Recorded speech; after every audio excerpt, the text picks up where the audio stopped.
I stared at my reflection in the dingy mirror of the employee changing room at the Grand Meridian Hotel, my fingers fumbling with the stiff black vest that felt too tight over my freshly ironed white shirt.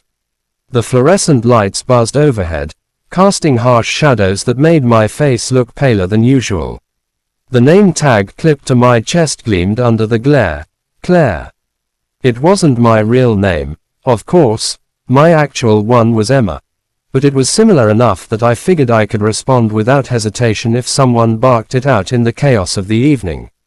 My hands, usually steady from years of typing up marketing proposals and clicking through spreadsheets, trembled ever so slightly as I tugged the apron strings into a neat bow around my waist. What on earth was I doing here? I was a marketing director, for crying out loud, accustomed to boardrooms and client lunches, not balancing trays laden with appetizers and dodging spilled drinks. But life has a funny way of throwing curveballs, and this one had hit me square in the chest. Desperation breeds invention, or so they say, and right now, I was inventing a whole new version of myself just to uncover the truth. It had all started creeping up on me over the past 3 months. Subtle shifts in my husband David's behavior that I'd tried so hard to rationalize away. He'd always been the reliable type, the man who came home at a reasonable hour with stories from the office that made us both laugh over dinner. But lately, those homecomings had stretched later and later into the night, excused by vague mentions of crunch time at work. Then there were the hushed phone calls he'd take in the study, closing the door behind him with a soft click that echoed like a barrier between us. And the new cologne, sharp and musky, nothing like the fresh citrus one I'd gifted him for our anniversary. I'd found the bottle tucked away in his bathroom drawer, unopened until recently. Just trying something new, he'd said with a shrug when I asked, but his eyes had darted away, avoiding mine. Classic signs of trouble, the kind you read about in magazines or hear from friends over coffee, but I'd pushed them down deep, telling myself it was stress from his job as a senior finance manager at Lexington Enterprises. We'd been married for 7 years. 7 years of building a life together, from our cozy suburban home to weekend getaways and shared dreams of starting a family someday. Or at least, that's what I thought we were building. Doubt had been gnawing at me, but I'd ignored it, clinging to the comfort of routine. That all changed 3 weeks ago when I was hanging up his winter coat in the hall closet after he'd tossed it carelessly over a chair. My fingers brushed against something crisp in the inside pocket, an envelope, cream-colored and elegant, with gold embossing that screamed exclusivity. I pulled it out, heart pounding for reasons I couldn't quite pinpoint, and read the words printed in flowing script, Lexington Enterprises Annual Winter Gala. Strictly for employees. No guests or partners allowed. It was set for this very weekend at the Grand Meridian, one of the city's most opulent venues. David had mentioned it in passing a few days earlier, describing it as a mandatory schmooze fest, boring as watching paint dry, he joked. I'd offered to join him, half hoping for a night out, but he'd waved it off. Company policy. No plus ones. You'd hate it anyway. His tone had been light, but now, holding that invitation, it felt like a wall slamming down. I might have let it go if not for the other changes piling up. The fresh haircut from that upscale salon downtown, the one he usually complained was too pricey. The sharp new tuxedo hanging in his closet, tags still attached from a designer. Label we couldn't typically afford on his salary alone. And the gym routine. He'd started rising at dawn for workouts, coming back sweaty and energized, flexing muscles that hadn't seen that kind of attention since our honeymoon. Men don't transform like that for a tedious work event. No, this was something else, something that twisted my gut with suspicion. I'd lain awake nights, staring at the ceiling fan spinning lazily above our bed, wondering if I was paranoid or if my instincts were screaming for a reason. Enter my best friend Lisa. We'd known each other since college, bonding over bad dates and late-night study sessions. Now she owned a thriving event staffing agency, supplying waitstaff and bartenders to high-end functions across the city. Over a tearful lunch where I spilled my fears, She'd listened without judgment, then offered a solution that sounded insane at first. Why not go undercover? I can get you on the roster for that gala. Serve drinks, blend in, see for yourself what's going on. It was risky, ridiculous even, but the idea took root. One phone call from her, and I was in, trained briefly on the basics of serving etiquette, handed a uniform, and sworn to secrecy. To David, I fabricated a story about visiting my cousin in Chicago for the weekend, packing a bag with feigned enthusiasm. His response, a quick kiss on the cheek and a, "Have fun, don't rush back." The relief in his eyes was like a punch. He seemed almost eager for me to leave. Now, here I was, heart racing as the head server's voice crackled over the intercom, tinny and authoritative, "All service team to positions. Doors open in 5 minutes." The changing room was a hive of activity. Other staff members adjusting ties, checking makeup, chatting about tips from previous events. I felt like an imposter among them, but that was the point. I took a deep, steadying breath, the air thick with the scent of fabric softener and faint perfume, then hoisted my empty silver tray and pushed through the door into the service hallway. The grand ballroom unfolded before me like a scene from a fairy tale, but one laced with impending dread. Massive crystal chandeliers dangled from the vaulted ceiling, their prisms scattering warm amber light across every surface, making the room glow like a jewel box. Round tables, draped in pristine white linens that cascaded to the floor, were set with gleaming silverware, delicate china, and centerpieces of fresh orchids in crystal vases. They encircled a spacious dance floor of polished hardwood, where later guests would sway to music. In one corner, a jazz quartet, saxophone, piano, bass, and drums, tuned their instruments softly, the notes floating like whispers. The air hummed with anticipation, scented with hints of polished wood, fresh flowers, and the faint aroma of gourmet hors d'oeuvre wafting from the kitchen. It was the epitome of elegance, the sort of event I'd have loved to attend on David's arm, dressed in a gown, sipping champagne without a care. If only I'd been invited. I positioned myself strategically near the bar, tray at the ready, with an unobstructed view of the main entrance. The double doors, framed in gold leaf, swung open as the first guests arrived in waves. Clusters of well-dressed professionals in tailored suits and shimmering dresses, their laughter echoing off the high ceilings. I recognized a few from David's previous office gatherings, back in the days when spouses were welcome. There was Sarah from HR, waving enthusiastically at a group across the room. Mike from sales, grabbing a cocktail napkin with a nod. As a server, I was part of the scenery, invisible, overlooked, which suited my purpose perfectly. No one gave me a second glance as I circulated, offering flutes of bubbling sparkling wine. With a practiced smile, 20 minutes ticked by agonizingly slowly, my eyes glued to the entrance amid the growing buzz of conversation. Then David appeared, stepping through the doors with that confident stride I knew so well. My breath hitched in my throat. He looked devastatingly handsome, more put together than he had in months, perhaps years.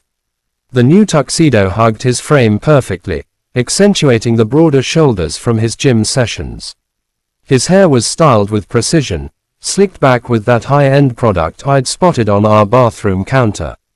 And that smile, the broad, genuine one that crinkled the corners of his eyes, the one that had made my heart flutter on our first date. But tonight, it wasn't directed at me. It was aimed over his shoulder, at whoever followed him. She entered a heartbeat later, and the world tilted. She was younger than me, maybe mid to late 20s, with long dark hair swept into an elegant updo that exposed the graceful line of her neck. Her crimson dress clung to her curves in all the right places, the fabric shimmering under the lights like liquid fire. She touched his arm lightly as they walked side by side, her laughter light and melodic in response to whatever quip he'd made. They looked like a couple from a magazine ad. Perfect, effortless. I clutched the tray so tightly that the metal bit into my palms, my knuckles turning white as bone. Who was she? How long had this been going on? Sparkling wine, I managed to say as they passed nearby, my voice steady despite the storm raging inside. David snatched a glass absent-mindedly, his eyes never landing on me. She offered a polite smile, shaking her head. "None for me tonight, thanks," she replied, her hand drifting briefly to her flat stomach in a gesture so subtle it could have been nothing. But in that moment, with adrenaline sharpening my senses, I caught it, the protective touch, the slight hesitation. My mind reeled. No drinking. Touching her belly. The way David's gaze softened when he looked at her, protective and adoring. Was she pregnant? I needed confirmation, needed a name, needed something to anchor the chaos in my head. Feigning busyness, I moved closer, collecting empty glasses from a nearby table while straining to overhear. David was introducing her to a colleague. "This is Lauren, our new lead accountant. She's been absolutely essential on the Carver project. Couldn't have pulled it off without her." His voice carried pride, the kind he used to reserve for my accomplishments. Lauren. The name lodged in my brain like a thorn. She smiled graciously, shaking hands, her poise impeccable. The evening dragged on, each minute a fresh torment. I watched them navigate the room together, a unit in a sea of mingling guests. They didn't touch overtly. No stolen kisses or intertwined fingers. But the intimacy was palpable, the way he leaned in close to catch her words over the din, the way she placed a hand on his shoulder for emphasis during a story, the shared glances that spoke volumes. Co-workers noticed too. I caught the subtle smirks, the raised eyebrows. Paul from compliance approached them at one point, clapping David on the back with a hearty laugh. "You two make quite the team," he said, his words slurring just a touch from the open bar. Whatever followed made David's cheeks redden, while Lauren merely smiled serenely, unfazed. All the while, I played my part flawlessly, refilling glasses, clearing plates, flashing polite smiles, even as my heart fractured into jagged shards. Memories flooded me unbidden. Our wedding day, exchanging vows under a canopy of blooming cherry trees, lazy Sundays in bed, planning our future, the way he'd held me during tough times at work. Was all that a lie? How had we gotten here? Around 8 o'clock, the room's energy shifted as the CEO, a silver-haired man in a bespoke suit, took the stage at the front. Microphones amplified his voice as he called for attention, glasses clinking as guests gathered with the drinks. I maneuvered closer to David and Lauren's table, positioning myself just within earshot, tray balanced like a shield. "Ladies and gentlemen," the CEO began, his tone warm and commanding, "I want to toast to an outstanding year at Lexington Enterprises. We've faced significant changes, restructuring efforts that tested us all, but we've emerged stronger. I'm particularly proud of the exceptional work done by David Marshall and Lauren Torres on the Carver initiative. Their dedication has been nothing short of remarkable. David, Lauren, please stand and be recognized." They rose amid applause, David's hand brushing Lauren's back briefly in a gesture that twisted the knife deeper. My stomach churned with nausea. I gripped the table edge to steady myself. The CEO continued, raising his glass. "Through countless late nights, weekends sacrificed, and extraordinary teamwork, they've delivered results that will shape our future. To David and Lauren, a true dynamic duo." The room echoed the toast, glasses chiming. But then Paul from compliance, emboldened by liquid courage, hoisted his drink higher. "And here's to the happy couple. When's the big day, you two?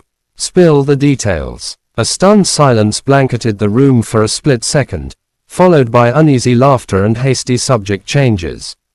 But I saw it, the look that passed between David and Lauren. It was intimate, loaded with unspoken understanding, the kind of glance we'd shared 1,000 times in our marriage, secrets, affection, a future intertwined.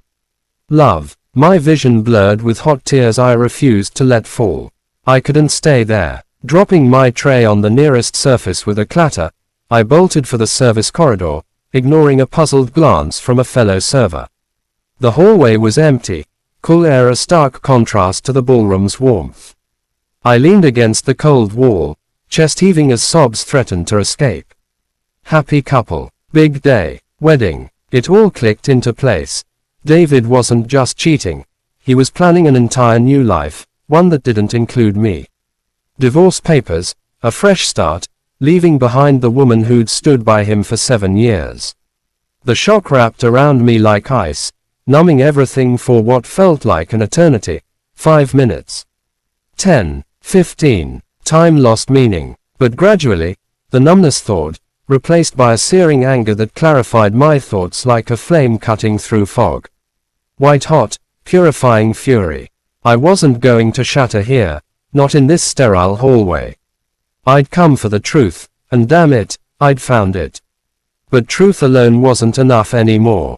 I wanted confrontation. I wanted to see the panic in David's eyes when his carefully constructed facade crumbled. I wanted them both to know that I knew. Wiping my face with the back of my hand, I fixed my disheveled hair in a small mirror on the wall, squared my shoulders, and marched back into the ballroom. The atmosphere had shifted to dinner service. Plates clinking, aromas of roasted meats and herbed vegetables filling the air. Servers bustled about, and I deliberately intercepted the one heading to David and Lauren's table, claiming the tray as my own. My hands were steady now, fueled by resolve. As I approached, David was leaning in close to Lauren, whispering something that elicited a soft giggle from her, her eyes sparkling with amusement. I set the plates down with deliberate precision. Seared filet mignon for him, grilled salmon for her, the steam rising like a veil between us. Your entrees, I announced, my voice clear, composed, laced with an undercurrent of steel. David glanced up dismissively at first, then did a double take. His eyes locked onto mine, really locked, and I witnessed the exact instant recognition dawned. The color leached from his face, leaving him ghostly pale. His mouth gaped open, then snapped shut, words failing him. Claire, he whispered, barely audible over the room's murmur, using the fake name on my tag before realization deepened the horror in his expression. Hello, sweetheart, I replied, my tone dripping with saccharine venom, sharp enough to cut. What a coincidence, bumping into you at this oh-so-exclusive, employees-only affair. Lauren's eyes darted between us, widening in confusion and dawning comprehension. Claire, wait, as in your wife, Claire. I pivoted to her, forcing a serene smile that didn't reach my eyes. Yes, that's right, Emma, actually, but close enough. And you must be Lauren, the star colleague. It's a pity David never bothered to mention just how integral you've become to his work. Especially with all those wedding bells in the future. The words hung in the air like smoke. Nearby tables fell silent, forks pausing midair as heads turned our way. Whispers rippled outward. David lurched to his feet, his chair toppling backward with a crash that drew even more attention. Claire, Emma, this isn't what it looks like. We need to talk, privately. Oh, don't we just? I interjected, keeping my volume measured but audible, ensuring the growing audience caught every syllable. Let me lay out what I've pieced together so far. I know you've been deceiving me for months now. I know about the affair with your essential co-worker here. I know she's pregnant. Congratulations, by the way. And I know you're scheming to ditch me for this shiny new life. Did I cover all the bases, or is there more? Lauren's hand instinctively flew to her stomach, her face draining of color, eyes filling with shock and fear. David extended a hand toward me, pleading. Emma, please, not like this. Not here. Let's step outside and discuss. Why not right here? I shot back, gesturing to the rapt crowd. These are your colleagues, your friends, the very people who've been in on this little secret for who knows how long, while I've been blissfully ignorant at home. Don't they deserve the unvarnished truth? Or were you going to spin some tale about a quiet separation, paint me as the unstable ex to justify your actions? It's not like that at all, he stammered, desperation cracking his voice. I was planning to tell you. I swear, I needed to find the right time, the right way. The right time. I let out a harsh, Mirthless laugh that echoed unnaturally in the hushed room. When exactly would that have been, David? When Lauren's in labor? When you've packed your bags and vanished? Or were you hoping I'd just connect the dots myself and spare you the discomfort? Lauren rose unsteadily, her voice quivering as she clutched the table for support. I didn't know. I swear I had no idea you were still together. He told me you two were separated, that the divorce was basically finalized. He even showed me papers, documents proving it. For a fleeting moment, amid the rage, a pang of sympathy pierced me. She looked so young, so vulnerable, caught in the web of lies just like I had been. Pregnant and alone in this mess. What papers? I pressed, my tone softening slightly toward her. Divorce filings, she explained, glancing at David with betrayal flickering in her eyes. He said you'd signed them weeks ago. That it was just a matter of court processing. I wheeled back to David, my gaze boring into him. Signed. I've never laid eyes on any divorce papers. Hell, I didn't even suspect our marriage was crumbling until you started slinking around like a ghost in our own home 3 months ago. His face crumpled, shoulders slumping as the weight of exposure crushed him. The CEO, having noticed the commotion, was weaving through the tables toward us, his expression shifting from curiosity to stern authority. Security hovered at the edges, ready to intervene. This was escalating fast, about to spill into corporate territory. But I wasn't done. Not yet. I had one more card to play, one that had been simmering in the back of my mind. Lauren, as the lead accountant on the Carver project with David, you have full access to all the financial records, right? Every transaction, every detail. She nodded hesitantly, brows furrowing at the abrupt shift. Yes. Why? I locked eyes with David, savoring the raw panic that flashed across his features, deeper than before, laced with something like terror. You see, before I switched to marketing, I worked in finance myself. And lately, David's been splashing cash like it's water. New clothes, that flashy car in the driveway, extravagant dinners out. He claimed it was from a big bonus. But I checked our accounts. No such bonus exists. So, I have to wonder, where exactly is all that money coming from? The CEO arrived at our side, his voice low but firm. What precisely are you insinuating here? I met his gaze squarely, unflinching. I'm insinuating that perhaps a thorough audit of the Carver account is in order. All those late nights and restructuring sessions, let's make sure every penny adds up properly. David's complexion turned ashen, his hands trembling visibly. He opened his mouth to protest, but no words came. The pieces had fallen into place for me weeks earlier when I'd stumbled upon the burner phone hidden in the depths of his gym bag during a routine laundry sort. At first, I'd been devastated by the flirty messages to Lauren, heart emojis, plans for secret weekends. But interspersed were cryptic texts to someone named Ryan. Funds transferred, keep it clean, under the radar for now, just a few more months till it's secure. I'd assumed it was about squirreling away assets for a divorce, hiding money to leave me high and dry. But seeing David's reaction now, the sheer dread in his eyes, I realized the truth was darker: embezzlement, fraud, a criminal scheme unraveling right before the company's top brass. The CEO's expression hardened to granite. Lauren, I need you to come with me immediately. David, you as well. We'll discuss this in private. He motioned sharply to security, two burly guards stepping forward to escort them. As they were led away through a side door, David twisted to look back at me one final time, his voice breaking. Emma, Claire, I'm so sorry. It all just spiraled out of control. I never meant for any of this to happen. You never meant to get caught. I corrected softly, my words carrying finality. That's the only thing you never meant. The ballroom erupted into murmurs as the doors closed behind them, guests exchanging shocked glances and whispered speculations. I didn't linger to soak it in. Turning on my heel, I walked out of the Grand Meridian without a backward glance, leaving my apron and name tag discarded in the changing room. No need for the paltry server's pay. I had bigger battles ahead. The drive home was a blur, city lights streaking past like comets as tears finally fell freely.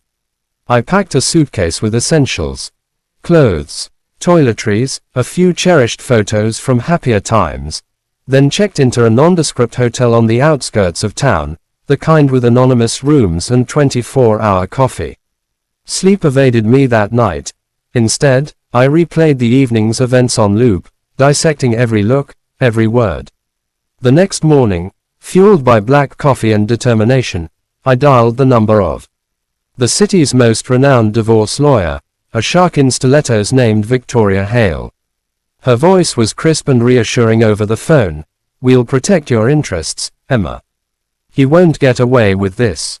By Monday afternoon, I'd taken another step, contacting the authorities. If David was indeed siphoning funds from Lexington, that crossed into federal territory, embezzlement, wire fraud, the works. The divorce proceedings would have to pause until the criminal investigation wrapped up, but I was ready for the long haul. 3 weeks later, the scandal exploded across local news outlets. Headlines blared. Lexington exec accused of embezzling millions from major account.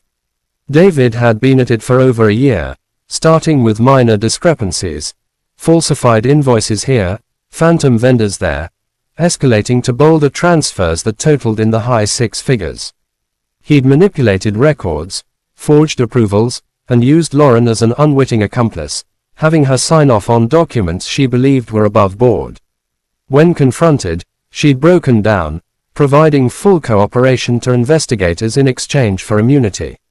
They deemed her a victim, manipulated by David's charms and lies.